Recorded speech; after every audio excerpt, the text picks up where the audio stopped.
ঠিক আছে যাবো, তুমি তাড়াতাড়ি বিক্রি করে ফিরে আসবে, আর আমি ততক্ষণে নদী থেকে চান করে জল নিয়ে আসবো। ঠিক আছে মোহিনী, ঠিক আছে মোহিনী, তাহলে আমি আসি।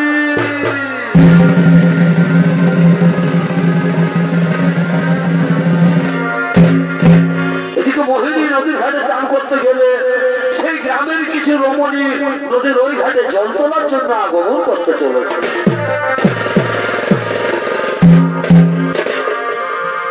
এগো নদী পারে বিহার হে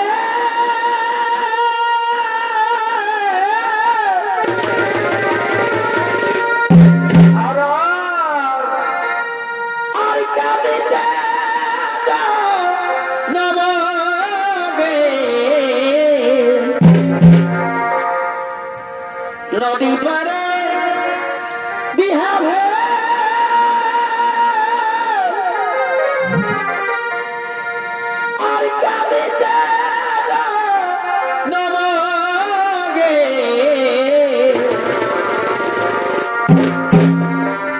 কেলে কেটে করে যাওয়াই যায় কেন কেন গো এগো কেলে কেটে করে যাওয়াই যায় দিদি বুঝে নাই গো বুঝে নাই ও খাল হরাই সুগুরু দেখা দিদি বুঝে নাই গো বুঝে নাই খাল হরাই সুগুরু দেখা।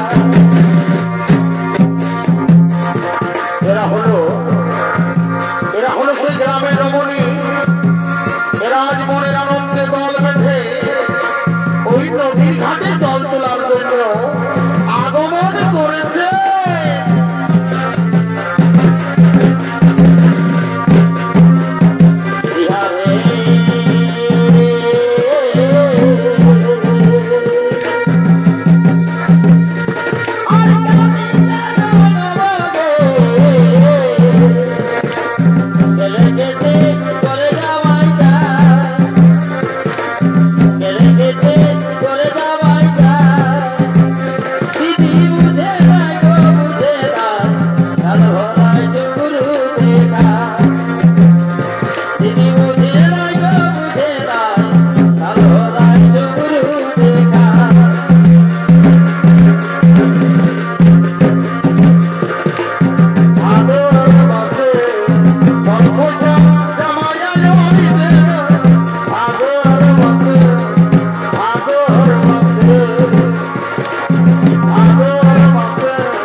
তুলতে আসি।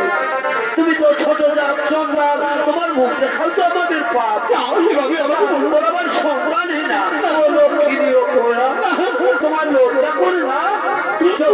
আমরা না হয় অন্য ঘাটে জল তুলে নিয়ে যাই। এ নারী নামের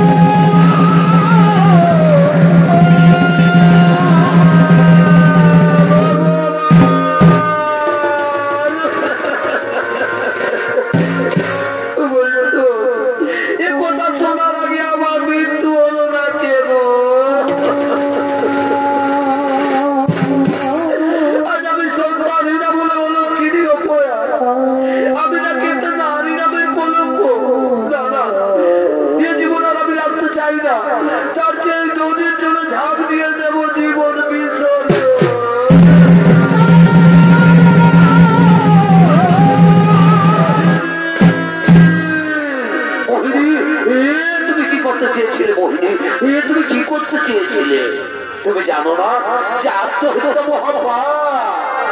চলো চলো মোহিনী, এখন তুমি ঘরে ফিরে চলো।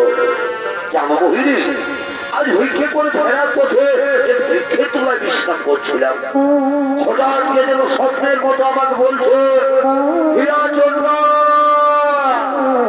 তুমি আর চিন্তা করো না, তোমার ঘর আলো করে কন্যা সন্তান জন্মগ্রহণ করবে।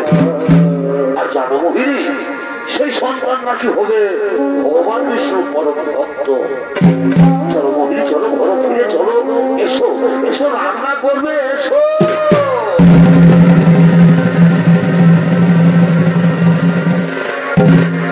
অপরদিকে স্বর্গরাজ্যের সমস্ত দেবগণ ছুটে চলেছেন মর্ত লোকের দিকে।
ভগবান বিষ্ণু সেই রম্ভাকে হীরাচন্দ্রের স্ত্রী মোহিনীর গর্ভে জন্ম দিতে চলেছে। তাই মোহিনী অহংকার করে বলছে সে নাকি অসাধ্য সাধন করেছে। তাই দর্পহারী নারায়ণ মোহিনী দ্রব্যচূর্ণ করার জন্য মর্তলোকে আগমন করতে চলেছে। তাই চলে দেবগণ, আমরাও সকলে মর্তলোকে করিব আগমন।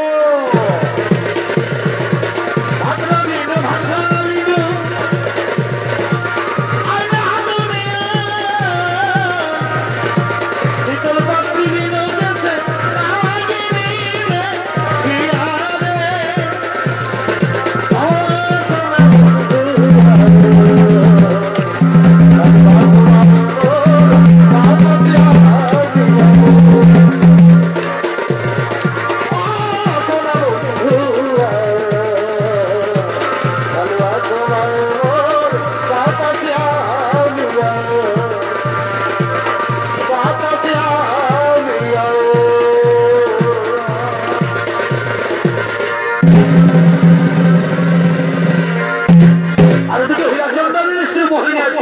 গর্ভবতী, তাই মনের আনন্দে অহংকার করতে করতে নিজের কুটিরের দিকে আগমন করতে চলেছে।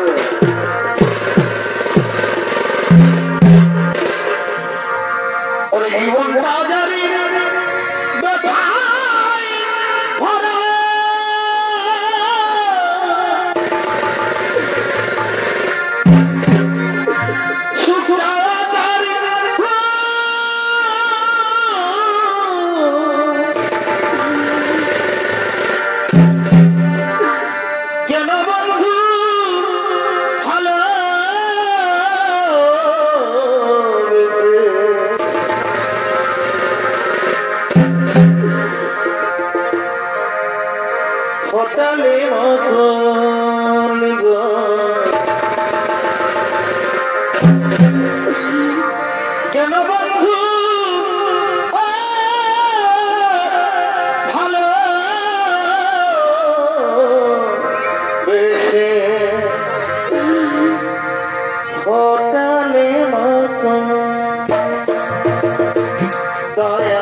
আমার মুখ দেখলে লোকের পাপ হলো ভদ্রলোকের বউরা। এবার আমি নাকি সন্তানহীনা, এবার আমি পূর্ণ গর্ভবতী, এবার আমি অসাধ্য সাধন করেছি, যার জন্য ভগবান আমার গর্ভে সন্তান দিতে বাধ্য হয়েছে। এবার আমি দেখবো পৃথিবীর কোন শক্তি আমাকে মা হতে আটকাতে পারে। মোহিনী, মোহিনী, তুমি সন্তান জন্ম না দেওয়ার আগে তোমার তো অহংকার, এ তো বলবো তুমি সন্তানের মা হবে ঠিক, তুমি সন্তানের জন্ম দেবে তাও ঠিক, কিন্তু আমি তোমাকে অভিশাপ দিয়ে যাচ্ছি।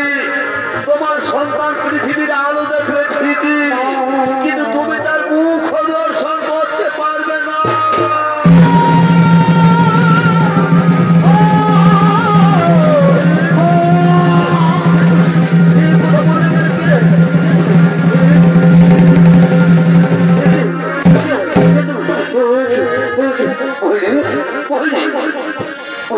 অমন ভাবে অস্থির হচ্ছ কেন মোহিনী? তুমি তো অস্থির হচ্ছ কেন? তুমি তো অস্থির হো না মোহিনী, তুমি তো অস্থির হো না। তোমার কিছু হয়েছে মোহিনী? তোমার তো কিছু হয়নি। আমার কিছু হয়নি গো, আমার কিছু হয়নি, কিন্তু আমার শরীরটা খুবই ক্লান্ত ক্লান্ত লাগছে স্বামী। আজ আমি কিছু খাইনি গো। যাও না স্বামী, আমার জন্য গ্রাম থেকে ভিক্ষে করে কিছু খাবার নিয়ে এসো না গো। ঠিক আছে মোহিনী, ঠিক আছে, তুমি কুটিরে বিশ্রাম করো, আমি এখনই তোমার জন্য খাবার নিয়ে আসছি। ঠিক আছে স্বামী, যাবো, তুমি যেন তাড়াতাড়ি ফিরে এসো। ঠিক আছে মোহিনী, তুমি বিশ্রাম করো। মোহিনী, মোহিনী, তাহলে আমি আসি। তুমি যেন তাড়াতাড়ি ফিরে এসো। ও তোমার বলবো যন্ত্রণা করছো কেন? এই যে ওষুধ যন্ত্রণা। স্বামী, স্বামী, আমার তুমি যেও না, তুমি ফিরে এসো। মায়ের যন্ত্রণা আমি আর সহ্য করতে পারছি না। তুমি আমার বলবেন সন্তানকে রক্ষা করো ঠাকুর, সন্তানকে রক্ষা করো।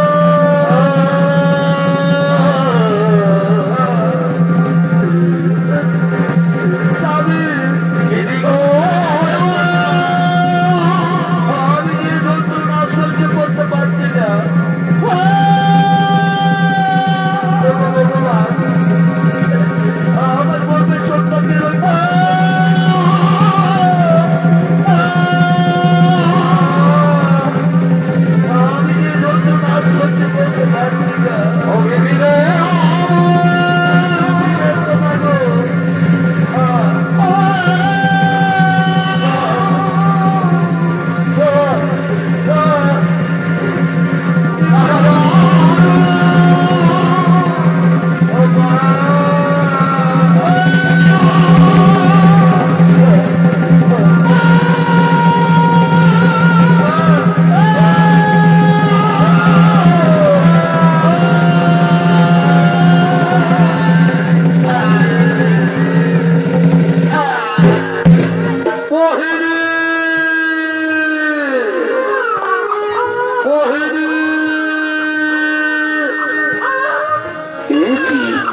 রাস্তার আওয়াজ ভেসে আসছে।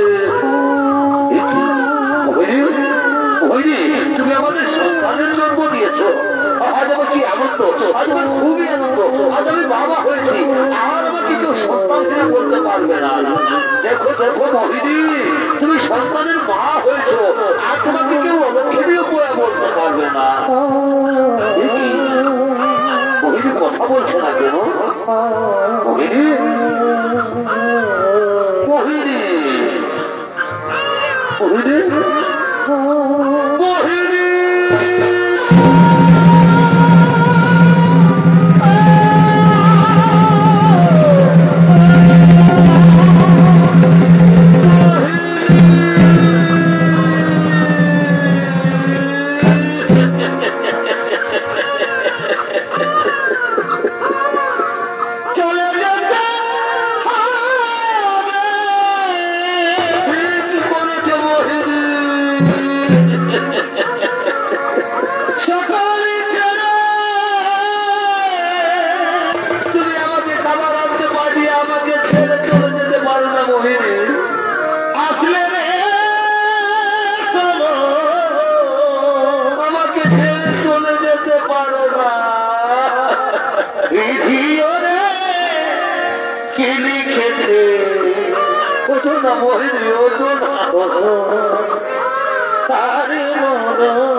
তুমি যে বলেছিলে আমি চিত্তের কিছু খাবো, আরে মন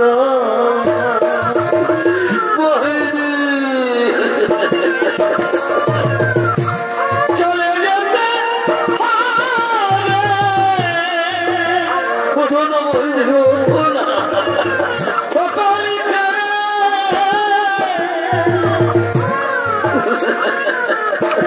আসলে রে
তুমি আমাকে ছেড়ে চলে গেলে মোহিনী, এই পৃথিবী ছেড়ে চলে গেলে এরপর তোমার প্রাণ হবে ওই শ্মশান ঘাটে। চলো মোহিনী, চলো তোমাকে ওই শ্মশান ঘাটে পৌঁছে দিই।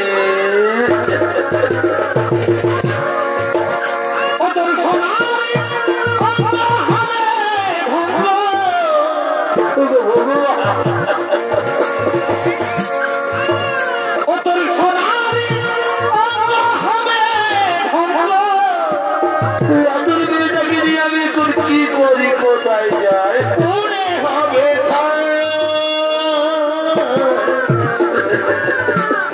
এলাকাতে যাবে চলো কয়লা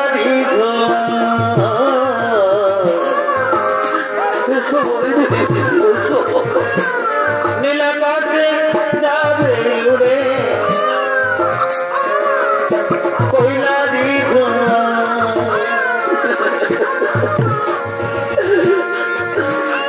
তোর হাতি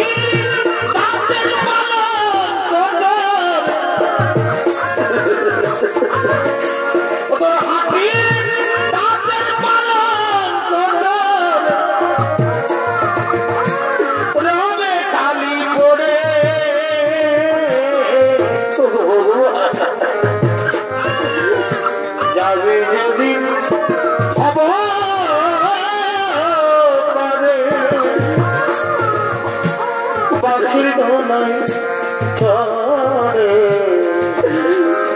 চলো বলবে যাবি যেদিন ভব পারে চলো বলবে ফাঁসির দোলার ঘাটে পড়বি ফাঁসির দোলায় চড়ে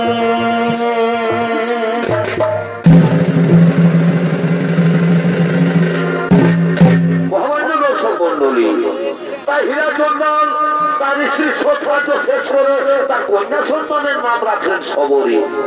শবরীকে নিয়ে হীরাচন্দন খুবই দুঃখিত। খেয়ে না খেয়ে অনাহারে থেকে সেই শবরীকে লালন পালন করতে করতে এইভাবে শবরীর 6 বছর বয়স হলে হীরাচন্দন মারা যায়। আর হীরাচন্দন মারা গেলে শবরী বড় অসহায় হয়ে যায়। ছোট জাত বলে সবাই তাকে ঘৃণা করতো, কেউ তাকে আদর করতো না। ছোট্ট শবরী ঋষি মুনিদের আশ্রমে এঁঠো পাতার খাবার খেয়ে খেয়ে বড় হতে লাগলো। তবু তার মনে অটুট ভক্তি ছিল সাধু মুনি ঋষিমনদের সেবা করার জন্য, কিন্তু দিনের আলোয় সবাই তাকে ঘৃণা করত। তাই শবরী প্রতিদিন রাত্রির অন্ধকারে মাতঙ্গ ঋষির আশ্রমে গোপনে গোপনে কাঠের বোঝা রেখে দিয়ে যেত। তাই আজ মনের আনন্দে মাতঙ্গ ঋষি তার শিষ্যদের নিয়ে নিজ আশ্রমের দিকে আগমন করতে চলেছে। জমিলে চলিতে পারে যোদ্ধা বলি তারা জমিলে চলিতে পারে যোদ্ধা বলি তারা ওরা মারিলে যোদ্ধা এইরা মারিলে যোদ্ধা জানে সংসারে মনি বলে লিখেছে বেদের গোচরে হে মনি বলে লিখেছে বেদের গোচরে জন্মিলে চলিতে পারে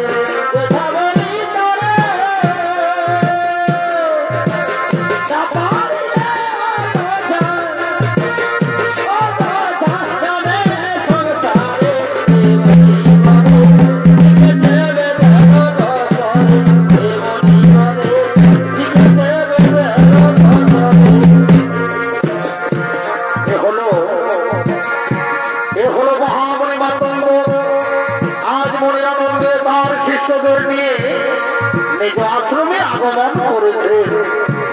আর মহামণি মাতঙ্গের ভূমিকায় নৃত্য পরিবেশন করবেন আমাদের চিরহাত নিত্যানন্দ সঙ্গীত নাট্যের পরিচালক ওস্তাদ জগন্নাথ সিং।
সমস্ত মনে ঋষিব প্রণাম তব চরণে গুরুদেব, প্রণাম চরণে তব। শোনো শোনো মনে ঋষিগণ, আমি অনেকদিন ধরে দেখে আসছি আমাদের আশ্রমে রান্না করার সমস্ত সামগ্রী শেষ হয়ে যায়, কিন্তু আজও পর্যন্ত কাঠের কোনো অভাব থাকে না। আমার তো মনে হয় কেউ যেন চুপি চুপি এই আশ্রমে কাঠের বোঝা রেখে দিয়ে যায় না তো। সে কি গুরুদেব, কে হতে পারে সে মহান ব্যক্তি? সেটাই হোক না কেন, আজকে রাত্রে গভীর রাত্রে তোমরা অত্যন্ত প্রহরী থেকে হাতে হাতে তাকে ধরতে হবে কে সেই মহান ব্যক্তি। ঠিক আছে গুরুদেব, আপনার আদেশ আমরা অক্ষরে অক্ষরে পালন করবো। ঠিক আছে, আমি চললাম এখন স্বয়ং কুটিরে।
ঋষির আশ্রমে গভীর রাত্রে প্রবেশ করেছে। তাই কাঁদতে কাঁদতে ঠাকুরকে বলবে, ভগবান ঠাকুর, আমি ছোট রাত বলে সবাই আমাকে ঘৃণা করে, তাই প্রতিদিন রাতের অন্ধকারে মুনি ঋষিদের আশ্রমে কাঠের বোঝা রেখে দিয়ে যায়, যাতে কাঠের অভাবে মুনি ঋষিদের অনাহারে না। ভগবান, এর জন্য ছোট রাত খবরকে ক্ষমা করে দিও প্রভু, এর জন্য ছোট রাত খবরকে ক্ষমা করে দিও।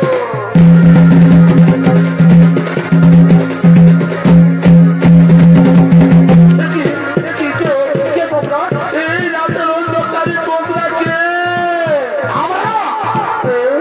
আমরা হলাম সেই মহাবঙ্গের শিষ্য, কিন্তু তুমি এই গভীর রাত্রে একজন নারী হয়ে, একজন রমণী হয়ে, তুমি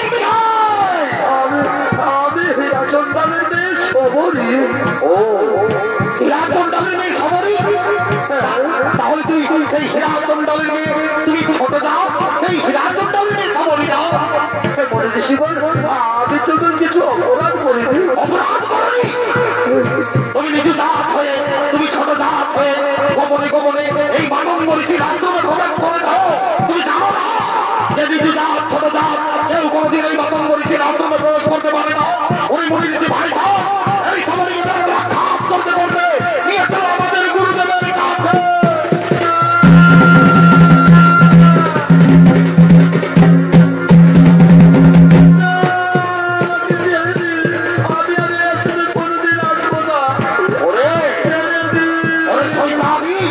তুই জানিস না আমরা কত কঠোর পরিশ্রম করে, কত তপস্যা করে ভগবানের জন্য আমরা দিন রাত পরিশ্রম করে যাই, আর তুই নিজে দাঁত হয়ে ছোট দাঁত হয়ে আমাদের সমস্ত মনি ঋষিদের বন্ধ করতে চেয়েছিলি। ওই মনি ঋষি ভাই সাহেব এই সময়কে আজ আমরা মাটি চালাই।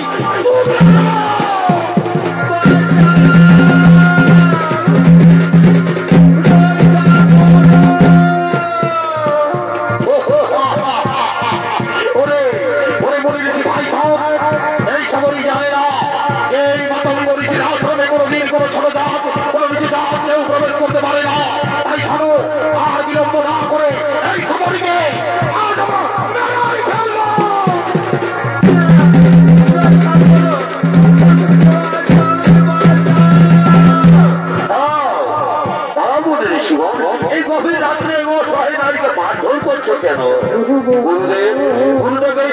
গুরুদেব এই ছোটদার খবরই আমাদের আশ্রমে প্রতিদিন চুপি চুপি কাঠের বোঝা রেখে দিয়ে যায়।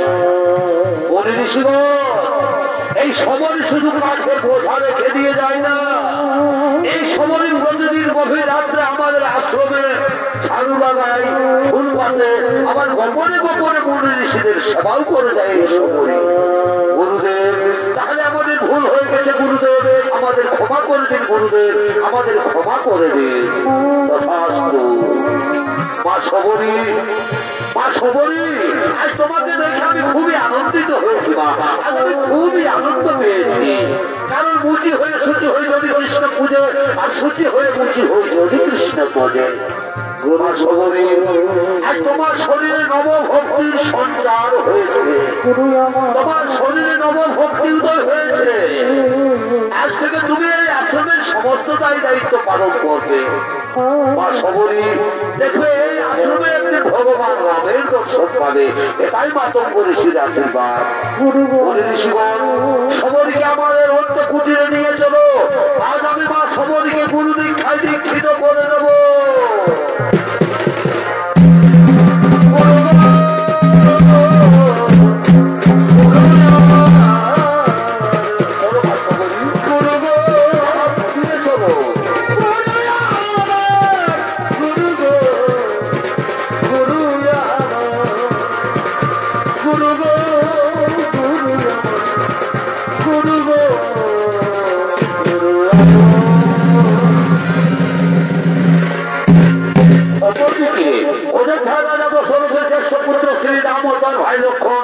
সীতাদেবীকে খুঁজতে খুঁজতে পম্পা সরোবরের দিকে আগমন করতে চলেছে।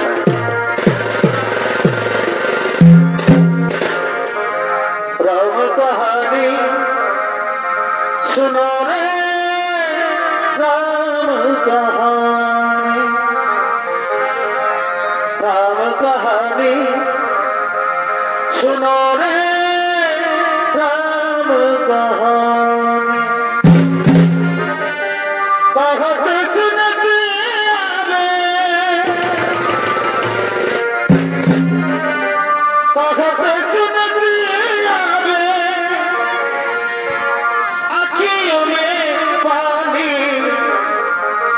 राम कहानी सुनो रे, राम कहानी, राम कहानी सुनो रे, राम कहानी। राम लक्ष्मण दो भाई आज सीतादेवीকে খুঁজতে খুঁজতে পম্পা সরোবরের কাছে আগমন করেছে।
চলো চলো দাদা, ওই আশ্রমে চলো।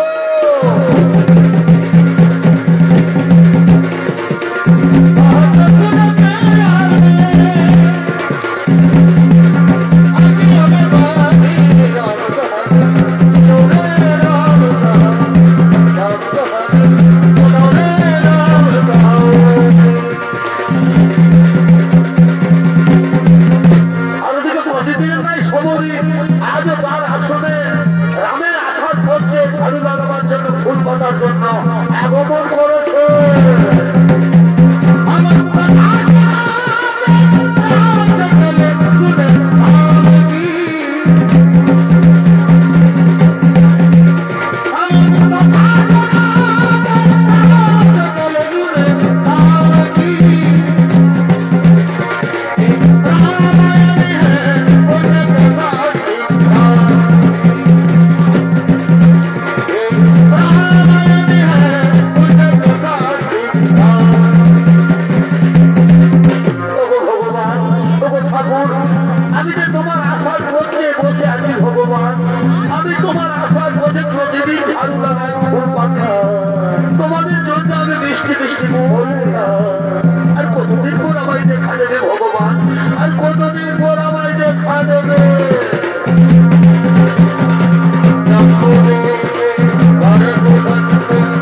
সবরীকে বলছি মাতা সবরী পরিচয় নেই। আমি হলাম পুত্র শ্রীরাম, আর এ হলো আমার ভাই লক্ষ্মণ। প্রভু শ্রীরাম লক্ষ্মণ, ভগবান এই জন্মচক্ষে আমি যে আপনাদের চিনতে পারিনি ভগবান, আপনি আমায় ক্ষমা করে দিন।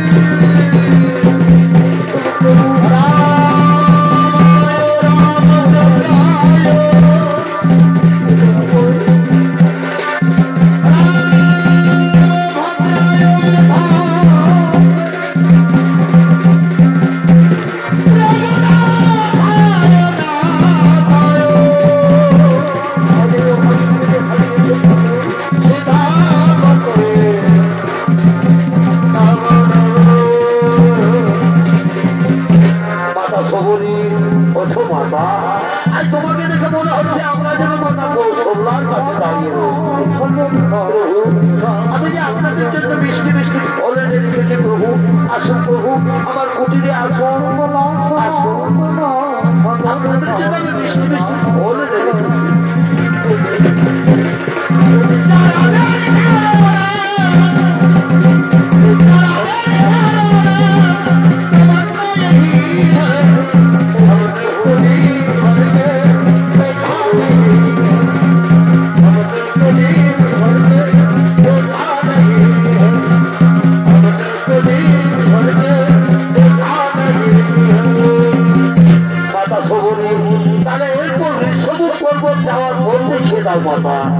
প্রভু এই পম্পা সরোবর থেকে পূর্ব দিকে তারপর দক্ষিণ দিকে একটি সুড়ঙ্গ রাস্তা পাবেন। সেই সুড়ঙ্গ রাস্তা পার করলে সেটাই হলো পর্বতের প্রথম দোয়া। সেখানে আপনার এক পরম ভক্ত হনুমান রয়েছে প্রভু, সেখানে আপনার এক পরম ভক্ত হনুমান রয়েছে। ঠিক আছে মাতা, তাহলে তুমি আমাদের বিদায় দাও মাতা। না প্রভু, বিদায় তো আপনি আমাকে দেবেন, আপনি আমাকে বিদায় দিন প্রভু। আমি যেন আমার গুরুদেবের কাছে চলে যেতে পারি প্রভু, আমি যেন আমার গুরুদেবের কাছে চলে যেতে পারি। তাই হলো মাতা প্রভু।